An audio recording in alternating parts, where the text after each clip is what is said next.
bonjour à tous, bienvenue sur le plateau d'ABC Doc, une émission un petit peu particulière aujourd'hui puisque le thème va porter sur santé et qualité de l'air. Avec moi 3 intervenants qui vont se présenter. Amélie Fritz de Air Paris. Bruno Housset, je suis professeur de pneumologie à la faculté de médecine de Créteil, chef du service à l'hôpital intercalaire de Créteil et président de la Fondation du Souffle.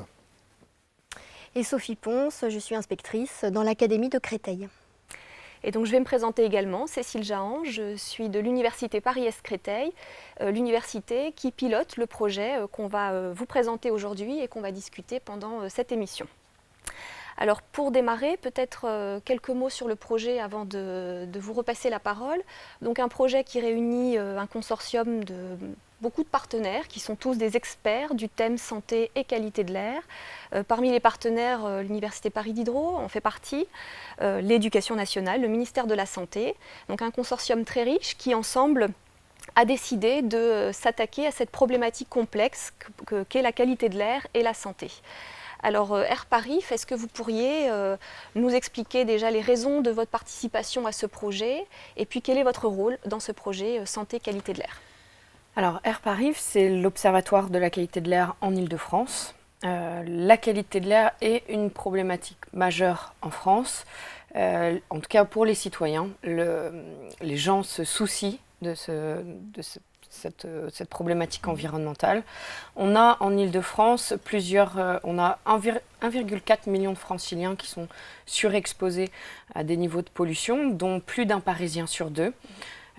Sur la région, alors il y a plusieurs polluants qui sont réglementés dans l'air. Il y en a une quinzaine, ça c'est de la réglementation française/européenne. Air Paris en suit à peu près une soixantaine au total. Et sur l'ensemble de ces polluants, 5 sont problématiques sur la région. Ils dépassent différentes réglementations ou objectifs de qualité. Ces polluants, le dioxyde d'azote, donc c'est un polluant qui est majoritairement émis par le trafic.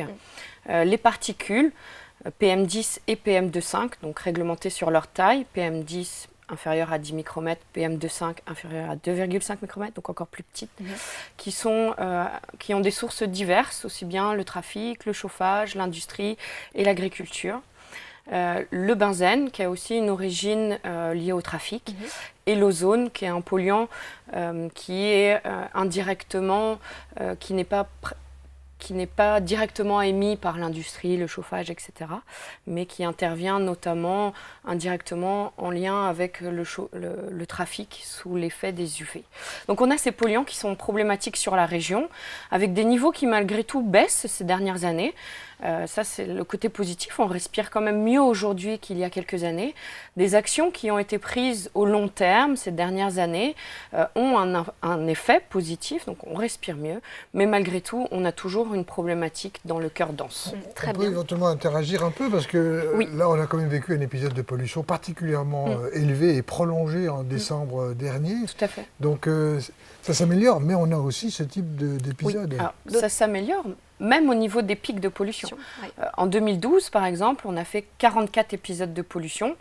En 2016, on en a fait 18. Donc on fait globalement aussi un peu moins d'épisodes de pollution. Mais cette pollution que l'on émet tout au long de l'année, conjuguée avec des conditions météorologiques assez particulières, on a eu un anticyclone très stable, on vivait un peu sous cloche, et en plus de nos émissions habituelles, on a rajouté une source supplémentaire qui est liée au chauffage au bois. Du coup, effectivement, avec 0 vent, avec une hauteur de couche de mélange très basse, donc on a mélangé notre pollution dans un volume très faible, et oui, on a fait un épisode de pollution qui a duré très longtemps. Ce qui est relativement rare, effectivement, sur la région. On a eu des pics même horaires, un record de pics horaires, on n'est jamais monté aussi haut en moyenne horaire. Alors, donc vous avez ça parlé, s'améliore, mais oui, il y a encore toujours tout au long de l'année des niveaux et une émission qui est trop élevée. Et justement, alors vous disiez que la population est surexposée, ça a un impact sur la santé des gens, et donc là je me tourne vers vous, professeur Housset. Quel est le lien entre la qualité de l'air, surtout quand cette qualité est mauvaise, et la santé des citoyens? On a identifié certains polluants comme étant plus toxiques pour l'organisme. Hein. Oui. Étant pneumologue, je m'intéresse plus aux poumons, mais on sait aussi qu'il y a des effets qui sortent nettement des poumons. Oui. Le poumon est particulièrement exposé parce que c'est la première interface avec l'air que l'on respire. 15 000 litres d'air par jour, c'est beaucoup. Bien sûr. Avec une surface alvéolaire donc d'échange entre le sang et l'air, qui mesure à peu près 100 mètres carrés, donc un joli court de tennis. Et donc ça veut dire que c'est aussi très fragile. Et donc on peut avoir des lésions de cette membrane et qui favorisent le passage des particules dans le sang. C'est pour ça qu'on s'intéresse beaucoup aux particules de petit diamètre. Oui. Et la question que je me posais, c'est le diamètre, c'est une façon de définir une particule, mais c'est la nature même de la particule qu'il faudrait peut-être connaître. Est-ce qu'on travaille sur le sujet, Herpari ? Alors, la nature de la particule. Alors, dans la réglementation, c'est la taille de la particule qui est réglementée, donc inférieure à 10 micromètres, encore plus petite, inférieure à 2,5 micromètres. Mais effectivement, la raison pour laquelle les sources d'émission de ces particules est très variée, le chauffage, le trafic, l'industrie, l'agriculture, des sources naturelles, etc., c'est parce que ce n'est pas un polluant qui est réglementé sur sa nature chimique. Donc leur nature chimique peut être très diverse et variée. On a des particules issues donc, de la combustion du trafic, de la combustion du bois, de l'érosion, de la silice, etc. Et c'est vrai que ça peut avoir des impacts sanitaires différents, ce qui n'est pas tout à fait notre métier. Nous, ce que l'on va suivre, par contre, ça va être des traceurs, des indicateurs. Par exemple, on va suivre le black carbone, donc la partie suie de ces particules qui vont nous donner en fait une origine liée à la combustion de biomasse ou de trafic.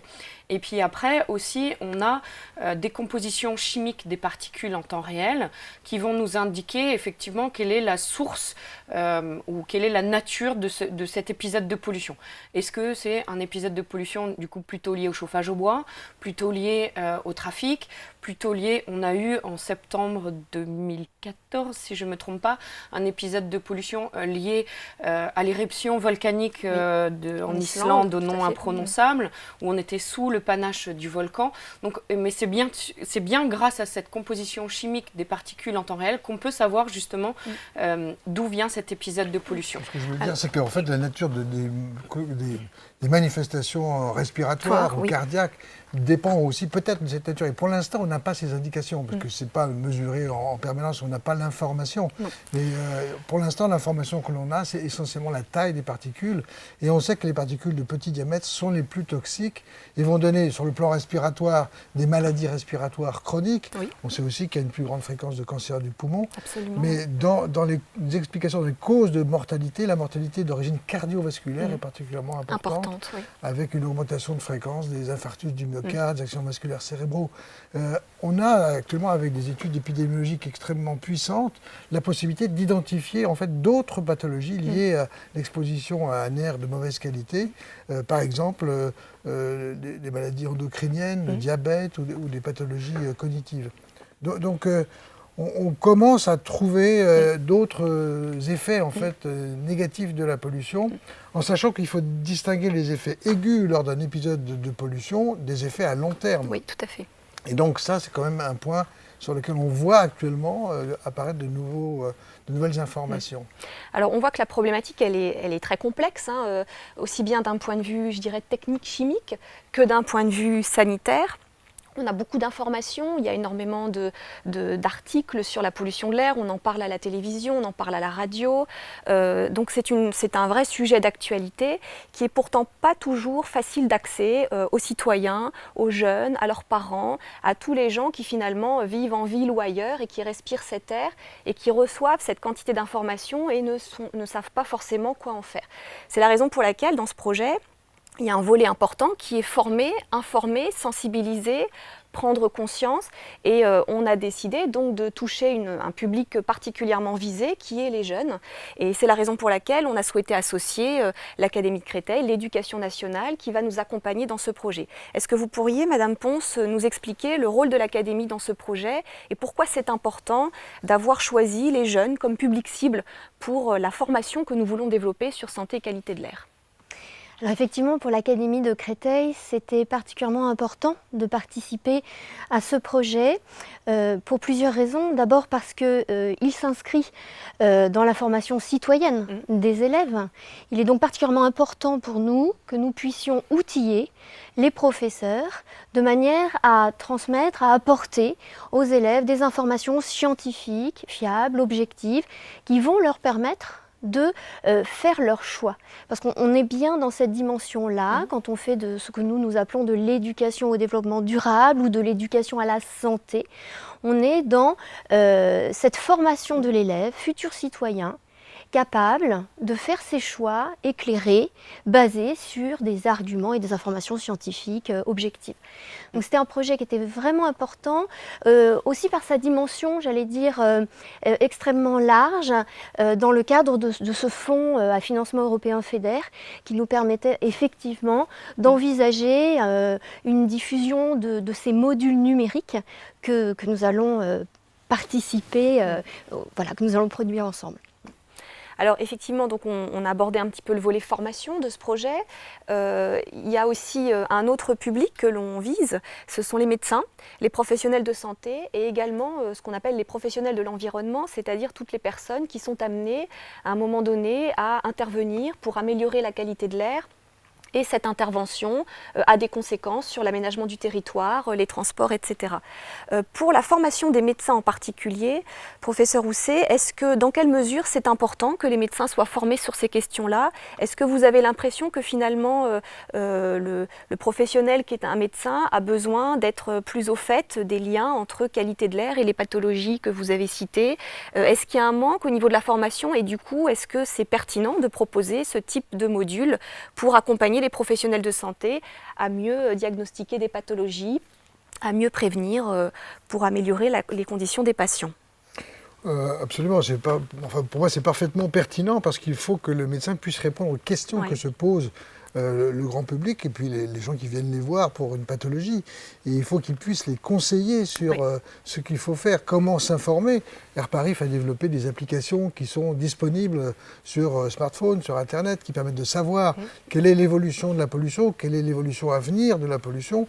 Et donc c'est extrêmement important de s'informer et de savoir à quel moment on peut éventuellement aller faire de l'exercice ou aller se promener ou aérer son logement. Car il faut savoir aussi, on parle beaucoup de pollution extérieure, mais la pollution domestique, donc à l'intérieur des locaux, on passe 80% de notre temps dans des locaux. Cette pollution-là, il faut savoir qu'elle peut être importante, elle peut même être supérieure à la pollution extérieure. Et donc il faut aérer ces locaux. Et il faut l'aérer au meilleur moment et donc savoir un peu ce qui se passe à l'extérieur. Donc ces applis nous permettent d'avoir des informations. Et puis, il y a d'autres questions que se posent les gens sur est-ce qu'il faut utiliser des épurateurs d'air, des masques, etc. Il faut que les médecins soient formés et aient l'information pour renseigner en fait, les patients qui viennent les voir. Très bien, alors justement, vous avez évoqué les applications, les outils numériques qu'on développe pour informer les gens. Donc, qu'avez-vous fait? Comment fonctionne l'application et à quoi sert-elle? Alors, dans les missions d'Airparif, on a surveillé la qualité de l'air, donc on a différents outils, des stations de mesure auxquelles tout le monde pense, mais notre outil principal, c'est la modélisation, qui va nous permettre justement de conjuguer tous nos outils à disposition, donc les stations, mais aussi le trafic en temps réel, la météorologie, les rétrotrajectoires de vent, enfin différentes données, les inventaires d'émissions, etc., qui nous permettent en fait de savoir quelle qualité de l'air vous respirez en temps réel, en tout point de la région. On peut vraiment savoir entre ici et au coin de la rue à quoi vous êtes exposé, notamment si vous êtes en proximité du trafic ou en situation éloignée. Et c'est un outil à disposition des piétons, des cyclistes et des joggeurs pour justement, et ça s'appelle Airparif itinéraire, pour pouvoir choisir votre itinéraire. Donc un outil d'aide à la décision du grand public pour pouvoir comprendre par où passer pour être le moins exposé en temps réel. Ces outils d'aide à la décision, en tout cas d'information, c'est un des rôles d'Airparif. Donc surveiller, comprendre les épisodes de pollution, comprendre les phénomènes de pollution en général, mais aussi accompagner les autorités pour justement avoir des outils d'aide à la décision et aussi informer le grand public. Informer le grand public, c'est justement tout l'intérêt de ce projet. C'est aussi ces outils d'information. On a énormément de demandes, que ce soit justement des professeurs, mais aussi du grand public, auxquels on ne peut pas répondre à toutes les écoles d'Île-de-France. Et donc c'est vrai que de pouvoir participer et de fournir un outil avec aussi les personnes de la santé, parce que nous, on n'a pas ce rôle aussi d'experts de santé.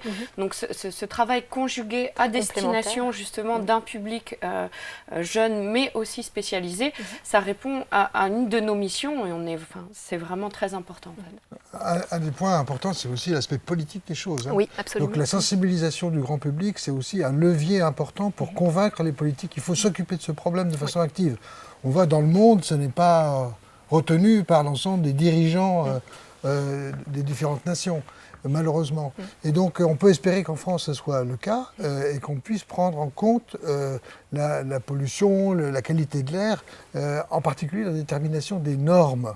Peut-être que vous pourriez dire un mot sur comment sont déterminées les normes réglementaires que vous évoquiez tout à l'heure. Alors, j'espère que c'est pas trop ennuyeux, mais alors les normes, effectivement, chaque polluant est réglementé dans l'air parce qu'il a un impact sur la santé.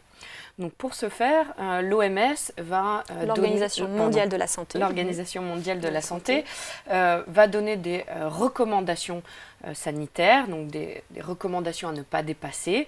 Après, à l'issue de ça, la Commission européenne va établir des valeurs limites, donc en consensus avec tous les États, des valeurs limites à ne pas dépasser. Donc vous avez généralement les recommandations de l'OMS, un consensus entre les États, et lorsque la Commission européenne établit une valeur limite à ne pas dépasser, c'est après décliné en droit français. Du coup... Le point que je voulais souligner, c'est que c'est comme une négociation, cette fixation des valeurs D'où la dimension politique. D'où la dimension politique. C'est ça. extrêmement important de peser pour que cette valeur seuil soit la plus basse possible. Oui. Alors, je ne suis pas experte de santé, mais effectivement, l'OMS va déjà établir ses recommandations sanitaires. C'est à partir de là, effectivement, que l'on peut se fixer des objectifs. Souvent, c'est traduit en objectifs de qualité. Et puis après, des valeurs réglementaires limites à ne pas dépasser. Après, il y a certains polluants, par exemple, pour lesquels il n'existe aucune réglementation dans l'air. Et, on va prendre un exemple assez commun, celui des pesticides dans l'air. Il n'existe à l'heure actuelle aucune réglementation dans l'air. C'est pour ça qu'Air Paris fait les mesures pour qu'après les épidémiologistes puissent établir un lien entre qualité de l'air et santé, pour qu'après il y ait des valeurs guides qui soient mises en place et des normes qui soient... C'est tout un cheminement. Mais il y a aussi une négociation politique des choses. Je voulais en profiter encore pour vous poser une question, Madame Ponce. Est-ce que ces sujets-là qu'on vient d'aborder, les polluants réglementés, non réglementés, est-ce que ça intéresse les jeunes ? Est-ce qu'il y a une attente par rapport à ce sujet, santé, qualité de l'air? Est-ce que les professeurs dans l'éducation nationale s'en saisissent? Est-ce qu'aujourd'hui on traite déjà ce sujet? Et puis aussi la vraie question, c'est est-ce que c'est susceptible d'intéresser le public cible qu'on vise? Alors tout à fait. Ces sujets sont présents aujourd'hui dans les programmes scolaires à travers tout ce qu'on appelle l'éducation au développement durable, qui est un enseignement transversal qui parcourt toutes les disciplines. Alors ensuite, c'est tout à fait intéressant parce qu'on vient de mener justement une enquête pour essayer de cerner les attentes et les besoins exprimés par les jeunes et par les enseignants.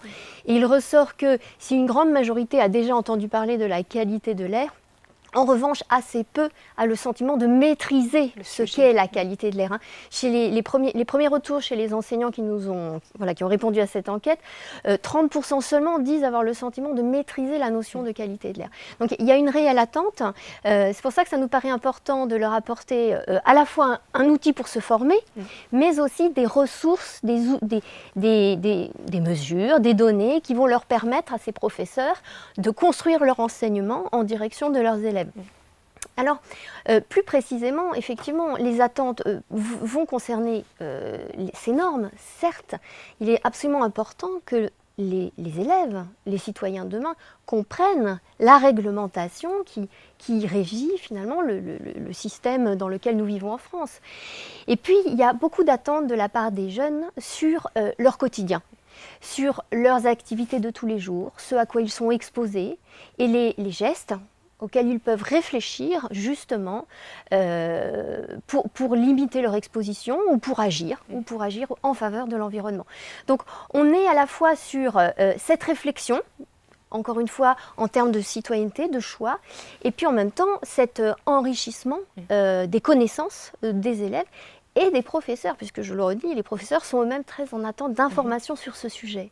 Avec l'objectif d'un changement de comportement éventuellement, d'avoir un comportement différent de façon à pouvoir améliorer la qualité de l'air. Alors, ce qui est vraiment important pour nous dans l'éducation nationale, c'est de permettre aux citoyens de faire ses choix éclairés et d'adapter son comportement sur la base des informations dont il dispose. C'est donc dans cette perspective-là que nous, on va se placer, que les comportements soient choisis en toute connaissance de cause, en ayant conscience des impacts sur la santé ou sur l'environnement. D'accord, alors nous devons conclure cette émission qui est passée trop vite et c'est une preuve que le sujet est passionnant. En même temps, on a montré que le sujet est très complexe. Il y a un volet, je dirais, très technique, comme on le disait tout à l'heure. Il y a un volet santé qui, comme vous le disiez, n'est pas uniquement en lien avec les maladies respiratoires. Ça touche beaucoup plus de domaines. Il y a un enjeu de formation très fort, un enjeu de sensibilisation très fort. Et puis on l'a dit aussi, c'est une question d'aménagement du territoire, de politique des transports et de politique tout court. Donc pour répondre à cette question complexe, l'Université Paris-Est-Créteil, avec ses partenaires, soutenus par l'Europe, développe ce projet de formation, donc 2 parcours de formation à destination des jeunes et à destination des professionnels de santé et de l'environnement. Donc nous espérons pouvoir vous en parler dans une prochaine émission. Alors, une phrase pour conclure, s'informer, comprendre, c'est déjà agir. Voilà, nous arrivons au terme de cette émission. Je remercie les 3 personnes et les 3 intervenants d'y avoir participé. Je vous dis à bientôt pour une prochaine émission d'ABC Doc.